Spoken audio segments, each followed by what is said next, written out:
বিশ্বকাপের দেশ ইংল্যান্ডে সবার আগে পাড়ি জমালো পাকিস্তান। আজ লাহোর থেকে লন্ডনের উদ্দেশ্যে দেশ ছাড়ে সরফরাজ আহমেদের দল। বিশ্বকাপের আগে ইংল্যান্ডের বিপক্ষে এক টি-20 এবং 5 ম্যাচের ওয়ানডে সিরিজ খেলবে পাকিস্তান। এদিকে গতকাল দেশ ছাড়ার আগে সংবাদ সম্মেলনে অধিনায়ক সরফরাজ আহমেদ জানিয়েছেন, বিশ্বকাপে আন্ডারডগ থেকেই নামবে তার দল, যা ভালো বলছেন তিনি। বিশ্বকাপে দলের প্রাথমিক লক্ষ্য হিসেবে সেমিফাইনালকেও টার্গেট করেছেন সরফরাজ।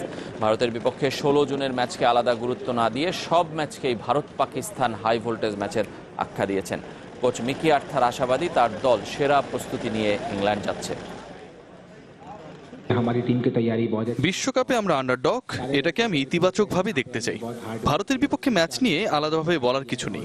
সব ম্যাচই আমাদের কাছে ভারত পাকিস্তান ম্যাচ। আমাদের প্রাথমিক লক্ষ্য সেমিফাইনাল নিশ্চিত করা। আমি গ্যারান্টি দিতে পারবো না পাকিস্তান শিরোপা জিতবে, তবে এটা গ্যারান্টি দিয়ে বলতে পারি আমাদের প্রস্তুতি দারুণ হয়েছে। সুখী একটা ড্রেসিং রুমের গ্যারান্টি দিতে পারি, যেটা আমাদের ভালো কিছু করার মূল শক্তি।